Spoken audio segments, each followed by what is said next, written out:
কখন যে আমাদের জীবন থেকে এত ভালো ভালো দিনগুলো চলে যায় হয়তো বা আমরা নিজেরাও জানি না। হ্যালো এভরিওয়ান, আসসালামু আলাইকুম। আশা করি সবাই ভালো আছেন।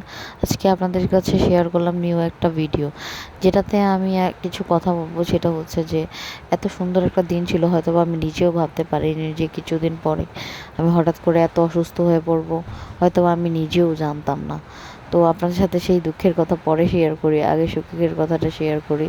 সেটা হচ্ছে সেদিন ছিল মেবি ফ্রাইডে, আর আমার হাজব্যান্ডের হয়তো বা সকালে ডিউটি ছিল। দেন আমরা হুট করে প্ল্যান করি যে আমার মাকে নিয়ে আমরা বাহিরে যাব, যেহেতু মা আমাদের সাথে সচরাচর যেতে চায় না।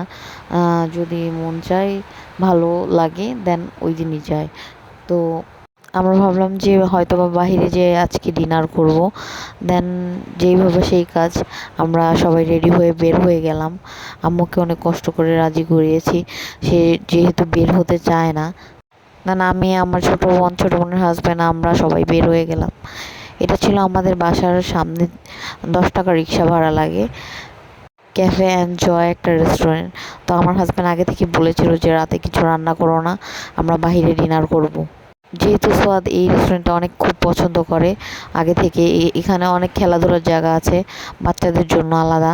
সেক্ষেত্রে ও খুব এনজয় করে এখানে। আগে থেকে রিক্সা থেকে নামার সময়ও বুঝে ফেলে যে এখানেও খেলবে। কখন মন চায় ওর, তখন মন চায় যে বের হয়ে তাড়াতাড়ি করে খেলনাগুলোর কাছে যাবে। ও খুব হ্যাপি থাকে। এই তো ওর পাপা ওকে ছেড়ে দিয়েছে। দেন ও এখান থেকে ওইখানে, ওইখান থেকে এখানে। তো আমরা সবাই মিলে বসে একটু কথা বলছিলাম। তো ভাবলাম যে আগে কিছু অর্ডার দিয়ে নেই। এই তো আমি কিছু অর্ডার দিয়ে যাচ্ছি। যেহেতু আমরা রাতে ডিনার করতে এসেছি, সেক্ষেত্রে আমরা একটু ভারী খাবার নিব। আর আমার সবচেয়ে পছন্দের হচ্ছে ফ্রাইড রাইস, যেটা আমি না খেলেই না। আমার সবচেয়ে পছন্দের মধ্যে fried rice, even dosa. Burger খেতেও মন চায়, বাট বার্গার অত একটা বেশি না। আমার ছোটো বোনের বার্গার খুব পছন্দ। তো আমরা এখান থেকে অর্ডার দিয়ে নিয়েছিলাম সেট মেনু, যেহেতু আমরা অনেক মানুষ এসেছিলাম, 5 জনের মতো। এই তো ওনাদের অর্ডার করতে দিয়েছি, আর দেখে নিচ্ছিলাম কে কে বাড়তি অর্ডার করা যায়। অ্যান্ড দেন সোয়াদের পাপা সোয়াদকে ছেড়ে দিয়েছে, যেহেতু একা একা ঘুরবে। আর ওকে একা ছাড়া অনেকটা, যেহেতু রেস্টুরেন্টে অনেক ভিড় ছিল, তাই ওর বাবা ওর পিছনে পিছনে ঘুরছে, কোথায় আবার গিয়ে পড়ে যায় বা কোনো বাচ্চাদের সাথে যদি ধাক্কা খায়। এই তো আমার পাশে এসে বসালো ওকে। ওর জন্য আলাদা করে অর্ডার দিয়ে দিয়েছিলাম, যেহেতু ও চিকেন খুব পছন্দ করে, ওর জন্য চিকেন অর্ডার দিয়েছিলাম। আর এখানে আমি কিছু ছবি, পিকচার, ভিডিও করতেছিলাম, কারণ ওনাদের পরিবেশটা অনেক সুন্দর। আর এখানে ছবি তোলার অনেক জায়গা আছে। আর দোতলার দিকে বার্থডে হচ্ছিল, মানে রিজার্ভ করা হয়েছিল দোতলায়। সেক্ষেত্রে আমি দোতলায় আজকে নিয়ে যেতে পারলাম না। অন্যদিন অবশ্যই গেলে আমি আপনাদেরকে দেখাবো। দোতলার ভিউটা খুব সুন্দর। ওখানে যেহেতু আলাদা করে ডিজে পার্টি হচ্ছিল, তার জন্য আমি ভিড়ের মধ্যে যাইনি। তো ওই জন্য নেমে আসতেছিলাম। তো এই তো আমাদের ভিডিওটা ভালো লাগলে অবশ্যই শেয়ার করবেন। আলহামদুলিল্লাহ, আমি এখন আল্লাহর রহমতে এখন একটু ভালো আছি অবশ্যই। আর কিছুদিন পরে আমি বলেছিলাম গত ভিডিওতে যে আপনাদের সাথে শেয়ার করব ইন্ডিয়ার ব্লগ। ইনশাল্লাহ রিসেন্টলি খুব তাড়াতাড়ি ইন্ডিয়া যাব, দোয়া করবেন আমার জন্য। এই তো আমি একটু ঘুরে ঘুরে দেখছিলাম, রেস্টুরেন্টটা খুব সুন্দর। আর এই তো সোয়াদ খেলাধুলো করছে, এখান থেকে এখানে, এখান থেকে এখানে। ওর বাবাও বলতেছিল যে মাথা ঘুরে যাচ্ছে খুব ওর জন্য। তো আমি বললাম তুমি ওকে একটু বসাও। এর মাঝে ওর ফোন এসে যাও, একটু কথা বলতে থাকে। এই তো আমি ওকে কোলে নিচ্ছিলাম, বললাম যে আমার কাছে বসো, বাট না, ও ওর পাপার কাছে চলে যাবে। আসলে মানুষের জীবনটাই এমন, কখন কি হয়ে যায় মানুষ আসলে নিজেই বুঝতে পারে না। এই তো দেখুন না, কিছুদিন আগেও আমি খুব সুস্থ স্বাভাবিক ছিলাম, বাট আজকে হয়তো বা আমি নিজে খুব ডিপ্রেসড আছি। কতটা স্বপ্ন নিয়ে রেখেছিলাম জীবনে, যে এটা থেকে এটা করব, এটা থেকে এটা করব, যেহেতু আমি খুব শূন্য থেকে স্টার্ট করেছি। আর অবশ্যই আপনাদের সাথে শেয়ার করব আমার এই জীবনের গল্পটা, বাট আজকে না। আর আমার মনটাও খুব ভেঙে গিয়েছে। সবাই আমার জন্য এই জন্য বেশি বেশি করে দোয়া করবে। পৃথিবীটা আসলে এরকম, যখন আপনি খুব বিপদে পড়বেন, দেখবেন কাছের মানুষগুলো আপনাদের থেকে দূরে চলে গিয়েছে। আমার আশেপাশে অনেক এমন মানুষ রয়েছে যারা হয়তো বা এমন বিপদের দিনে কোনো খোঁজ খবরও নেয় না। তারা আসলে নিজেরা স্বার্থপর, ইভেন স্বার্থ নিয়েই তারা সব সময় ব্যস্ত থাকে। এমন অনেক কাছের লোক রয়েছে যারা হয়তো বা নিজের স্বার্থের জন্য অন্যের ভবিষ্যৎ, ইভেন অন্যের জীবনও নষ্ট করে দিতে পারে, এমন লোক রয়েছে। তার জন্য অবশ্যই আমাদের উচিত এরকম লোকের থেকে দূরে থাকা। হয়তোবা আপনারা আমার মতো এরকম বিপদে হয়তোবা পড়েননি, তাই হয়তোবা আপনারা বলতে পারতেছেন না।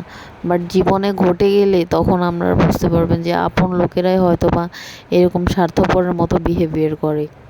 যাই হোক, এত সুন্দর একটা দিনে হয়তোবা দুঃখের কথা নাই শেয়ার করলাম। অবশ্যই আপনাদের সাথে পরে এই ব্যাপারটা আমি অবশ্যই শেয়ার করব ইনশাল্লাহ। আমার ভিডিওটা দেখে অবশ্যই লাইক এবং কমেন্ট করবেন। এই তো আমাদের খাবার চলে আসলো।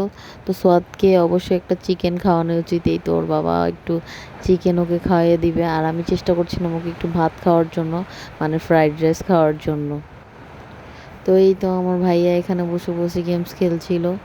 আর যেহেতু অনেক গরম তাই ওর জন্য 3/4 প্যান্ট পরে গিয়েছিল। আম্মুর জন্য সবাই দোয়া করবেন। আমার আম্মু অনেক সিক, আর আমরা চেষ্টা করি আম্মুকে সব সময় আম্মুর পছন্দের খাবারগুলো খাওয়াতে। যদিও বা আমার আম্মু বেশিরভাগ সময় রেস্টুরেন্টে যেতে চায় না, কিন্তু আমরা চেষ্টা করি যখন আমরা বাহিরে যাই আম্মুর পছন্দের জিনিসগুলোই বাসায় নেওয়ার জন্য। জোর করে আমার আম্মুকে নিয়ে গেলাম। এই তো আমার আম্মু খুব হ্যাপি হয়ে গেল। যেহেতু আমার বাবা বেঁচে নেই, সেক্ষেত্রে আমার মা খুবই একা, আর আমরা চেষ্টা করি আমার মাকে খুব হ্যাপি রাখার জন্য। আর ক্যাফে এনজয়ের খাবার কি বলবো, অসাধারণ। এখানে যারা যারা গিয়েছেন অবশ্যই বলবেন খাবারটা খাওয়ার পর যে এত ইয়াম্মি এক মজা ছিল। ওনাদের রান্নার যে সিক্রেট মশলাটা ইউজ করে জাস্ট অসাম। তো এই তো আমরা খাওয়া দাওয়া করছিলাম আর কিছু গল্প গুজব করছিলাম, যেহেতু এটা ফ্যামিলি টাইম। খাবারটা আপনাদের দেখায় খুব ডেলিশিয়াস আর ইয়াম্মি ছিল। আমরা মেবি এটাতে আমরা 1-2 বছর ধরে মানে যাওয়া আসা করি কন্টিনিউয়াসলি যখনই সময় পাই। তো আপনারা যদি কেউ আশেপাশে আমাদের এলাকার হয়ে থাকেন তো অবশ্যই একবার যেয়ে ট্রাই করে দেখবেন। এটার লোকেশনটা হচ্ছে বটতলা, ওইখান থেকে আপনার পানির পাম্প তার হাতের ডানে বামে, যে কাউকে গিয়ে বললেই হবে যে ক্যাফে এনজয় যেতে চাই, সবাই দেখিয়ে দিবে। কি আর বলবো, আমরা খাওয়া দাওয়া স্টার্ট করেছি, এখানে ওনারা দুইজন খাওয়া এখনো স্টার্ট করেনি। ওনারা গরম বলে একটু ঠান্ডা হতে দিল, এত গরম খেতে পারে না। তো এই তো খাবারগুলো একটু দেখাচ্ছিলাম আপনাদেরকে। কার কার খেতে মন চায় একটু বলবেন প্লিজ, যারা যারা আমার মতো ফ্রাইড রাইস লাভার আছেন। তো আসলে আমরা ফ্যামিলি টাইম একটু এনজয় করতেছিলাম, কথাবার্তা বলতেছিলাম, খুব ভালো লাগতেছিল। তো আমরা মোটামুটি ওখানে ভালো টাইম স্পেন্ড করেছি, মেবি 2-3 ঘন্টার মতো। যেহেতু সোয়াদ ওইখানে খেলাধুলা করছিল। আমি যেহেতু কোকা কোলা খাই, আমার আমার একদমই 7 আপ পছন্দ না, সেক্ষেত্রে আমি অর্ডার করে নিয়েছিলাম 2টা কোকা কোলা। অ্যাকচুয়ালি একটা কথা না বললেই না, যখন আমার বিয়ে হয়েছিল তার আগে আমি প্রত্যেক দিন 1 লিটার অথবা 2 লিটার সারাদিনে পানির মতো কোকা কোলা খেতাম। সেক্ষেত্রে আমার হাজব্যান্ড আমাকে ইমপ্রেস করার জন্য যখন ওদের লুডো খেলা হইতো আমাদের বাসায় আসতো, তখন মানে আমাদের বাসায় অনেক মজা করে আমরা লুডো খেলতাম। তখন ও আমার জন্য 2 লিটার করে প্রত্যেক দিন যখন আসতো 2 লিটার করে একটা কোকা কোলা নিয়ে আসতো আমাকে ইমপ্রেস করার জন্য। এমনও দিন গেছে ও আমার জন্য 2টা করে কোকা কোলা নিয়ে আসতো, আর ওইটা আমি সেদিন এবং ইভেন পরের দিন তার পরের দিন বসে বসে খেতাম।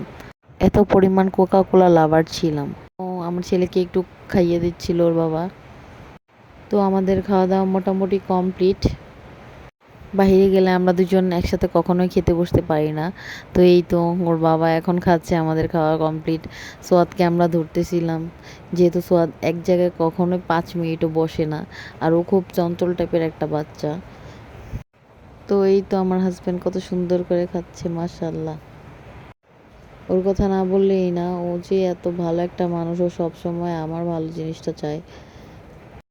যখন ও টাকা পয়সা হবে তখন ও মনে করে যে ও নিজের জন্য একটা টাকাও ব্যয় করবে না, অন্যের জন্য কি করা যায়।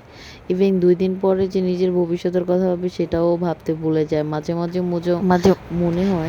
মনে হয় ও এত দয়া, সবসময় দোয়া করি ও যেন সবসময় আমার থেকে বেশি দিন বাঁচে, আল্লাহ তাআলা যেন ওকে নেক হায়াত দান করে। আর ও শুধু আমার ক্ষেত্রেই না, ও ইভেন ওর মা বাবা ভাই বোন আত্মীয়স্বজন সবার কথাই সব সময় প্রায়োরিটি দেয়। ওর জন্য সবাই দোয়া করবেন। তো এখানকার ওয়েটারগুলো সোয়াদের সাথে পরিচিত হয়ে গেছিলো, যেহেতু এখানে ও অনেকবার গিয়েছে। ওনারাও ওর সাথে খুব খেলাধুলা করছিল, আর ওনারাও ওর সাথে পরিচিত হয়ে গেছে। তো আমরা দূর থেকে বসে বসে দেখছিলাম যে ও কী করে, কী আসে বিষয়, ব্যথা না পায়। এই তো ওর পাপার সাথে একটু কথা বলতেছিলাম আর আমি ভিডিও করে দিচ্ছিলাম। আর ওর পাপাকে জিজ্ঞাসা করছিলাম খাবারটা কেমন হয়েছে, ও বলছিল খুব ভালো হয়েছে। এই তো পাশে আমার ভাইয়া বসেছিল। ভাইয়া বলতে ও আমার ছোট বোনের হাজবেন্ডও হয়। তো ও বলতেছিল ওর খাবারটা খুব মজা ছিল। এই তো সোয়াদকে নিয়ে ওর খালামণি আবার এখানে প্লেগ্রাউন্ডে চলে এসেছে। ও খুব এনজয় করতেছিল খেলাধুলা। সোয়াদের কথা কি বলবো, সে হচ্ছে ছোট বাচ্চাদের প্রতি খুব নজর দেয় না। ওর মনে হয় যে ও বড় বাচ্চাদের সাথে খেলাধুলা করবে। তো ওকে কতক্ষণ খেলতে দিলাম যে তুমি তোমার মন ইচ্ছা মতো খেলাধুলা করো, যেহেতু বাসায় ওর কোনো খেলার সাথী নেই। আর ওরা একটা কাজিন আছে, ছোট্ট বেবি, তো ও তো খেলতে পারে না। তো বাসায় ও সবসময় একাই থাকে। আর এখানে যেহেতু অনেক বেবিরা ছিল, ও খুব মজা করতেছিল বেবিদের সাথে। ওই তো আমাদের খাওয়া দাওয়া শেষ, আমরা একটু ওয়েট করতেছিলাম সোয়াদের জন্য যে ও একটু খেলাধুলা করে নেয়, দেন আমরা একটু পরে বাসায় চলে যাব। অবশ্যই আমার এই চ্যানেলটা সাবস্ক্রাইব করবেন, ইউটিউব চ্যানেলটা, আর পেজ থেকে দেখলে অবশ্যই ফলো করে দিবেন। তো এই তো আমাদের ভিডিওটা ভালো লাগলে শেয়ার করবেন। ইনশাল্লাহ আপনাদের সাথে ভালো ভালো ভিডিও দেওয়ারই চেষ্টা করব। ভালো ভালো দিনের কথা আসলে সকলকে মনে রাখতে হয়, আর এটা খুব ভালো একটা দিন ছিল যেটা হয়তো বা না ভুললেই না। অবশ্যই এটা খুব ভালো একটা দিনের মধ্যে একটা দিন ছিল, কিন্তু আমার হাজব্যান্ড চেষ্টা করে প্রত্যেকটা দিনই ভালো আমাদের জন্য দেওয়ার চেষ্টা করে। এই তো সোয়াদের পাপার সাথে স্লাইড দিচ্ছিল, কারণ ও যেহেতু এত একটা ভালো পারে না, আর ওর বাবা ওকে উপরে বসিয়ে স্লাইড খাওয়াই দিচ্ছিল। আর ওর এটা খুব ভালো লাগে। আসলে মানুষের জীবনে প্রত্যেকটা সম্পর্কের ক্ষেত্রেই ভালো একটা বন্ডিং থাকা লাগে, আর সেই বন্ডিংটা যদি কোনো ফ্যামিলিতে না থাকে সেক্ষেত্রে আমাদের এই ভালো ভালো দিন পাওয়াও হয়তো বা অসম্ভব হয়ে পড়ে। আর আল্লাহর রহমতে আলহামদুলিল্লাহ আমাদের ফ্যামিলিতে অনেক ভালো একটা বন্ডিং আছে। আর এই জন্য হয়তো বা সব জায়গার ক্ষেত্রেই আমরা হয়তো বা একসাথে যেতে পারি বা একসাথে ঘুরতে পারি। তো এই তো আমাদের খেলাধুলা শেষ। তো আমার ভাইয়ের একটু কাজ ছিল, তো যেহেতু চলে যাচ্ছে, আর আমরাও এখন ওর খেলাধুলা শেষ হলে আমরাও বের হয়ে যাবো। এই তো আমরা বিল পেমেন্ট করে একটু সোয়াদের খেলাধুলা দেখছিলাম, আর ওকে একটু ভিডিও করে দিচ্ছিলাম, ওর সাথে হাসানোর চেষ্টা করছিলাম। তো আমার আম্মু ওকে দেখে কথা বলতেছিল যে ও পড়ে না যায়। তো আমার আম্মুর জন্য সবাই দোয়া করবেন, যেহেতু সে একা একটা মানুষ, আমার বাবার কোনো সাপোর্ট ছাড়াই আমাদের 3 বোনকে বিয়ে দিয়েছে। আসলে উনিও খুব অসুস্থ। তো আমরা চেষ্টা করি আমার আম্মুকে হ্যাপি রাখার জন্য। সবাই আমার আম্মুর জন্য দোয়া করবেন। ভালো থাকবেন। আমরা বের হয়ে যাচ্ছিলাম, তো বাইরে থেকে আপনাদেরকে এই রেস্টুরেন্টের নামটা একটু দেখাই দিই। আল্লাহ হাফেজ। রিক্সার জন্য ওয়েট করতেছিলাম। এই তো এটার নাম হচ্ছে ক্যাফে এনজয় রেস্টুরেন্ট। তো আপনারা যদি কেউ আশেপাশের হয়ে থাকেন অবশ্যই একদিন এসে ঘুরে যাবেন, ভালো লাগবে আপনাদের কাছে, অনেক ভালো। এই ভিডিওটা এই পর্যন্তই।